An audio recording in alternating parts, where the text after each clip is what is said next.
उत्तर प्रदेश में 2027 विधानसभा चुनाव को लेकर सियासी हलचल तेज हो गई है। हालांकि चुनाव की आधिकारिक तारीखों का ऐलान अभी नहीं हुआ है, लेकिन प्रदेश की राजनीतिक पार्टियां अपनी तैयारियों में जुट गई हैं। इसी कड़ी में समाजवादी पार्टी ने 20 जनवरी को लखनऊ में बड़ी बैठक बुलाई है, जिसे चुनाव की रणनीति और प्रत्याशी चयन की दिशा में महत्वपूर्ण माना जा रहा है। जानकारी के मुताबिक इस बैठक की अध्यक्षता सपा अध्यक्ष और उत्तर प्रदेश के पूर्व मुख्यमंत्री अखिलेश यादव करेंगे। बैठक में पार्टी के सभी सांसद लोकसभा और राज्यसभा को शामिल होने के लिए कहा गया है। बैठक का मकसद आगामी विधानसभा चुनाव 2027 की तैयारियों की समीक्षा करना और सांसदों से उनके संसदीय क्षेत्रों की विधानसभा सीटों की रिपोर्ट लेना है।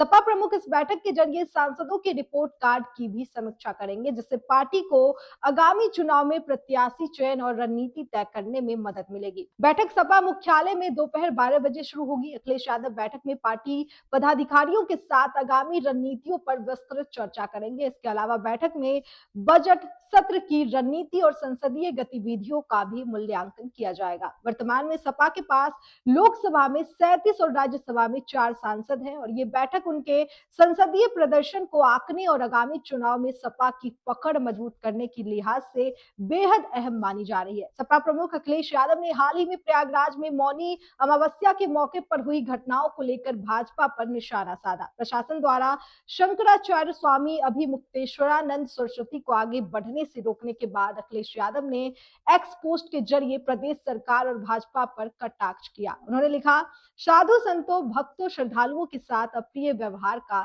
समाचार दुखद है। भाजपा सरकार दिव्य भव्य के दावे से पहले सब में बने। ये बयान स्पष्ट रूप से ये दर्शाता है कि चुनाव की तैयारियों के बीच सपा अपने विरोधियों के खिलाफ भी सशक्त संदेश देने की रणनीति पर काम कर रही है। सपा द्वारा बुलाई गई ये बैठक 2027 के विधानसभा चुनाव के लिए उनकी रणनीति राजनीति का पहला बड़ा कदम मानी जा रही है। अखिलेश यादव और उनकी टीम इस बैठक में पार्टी की मजबूती, प्रत्याशियों की पहचान और संसदीय क्षेत्रों में पकड़ को और मजबूत करने पर ध्यान केंद्रित करेंगे। अतः 20 जनवरी की ये बैठक सपा के लिए सिर्फ चुनावी रणनीति तय करने की बैठक नहीं, बल्कि आगामी विधानसभा चुनाव में अपनी ताकत और राजनीतिक प्रभाव को बढ़ाने की दिशा में एक निर्णायक कदम साबित होगी। तो इस खबर पर आपकी क्या राय है? कमेंट करके हमें जरूर बताएं।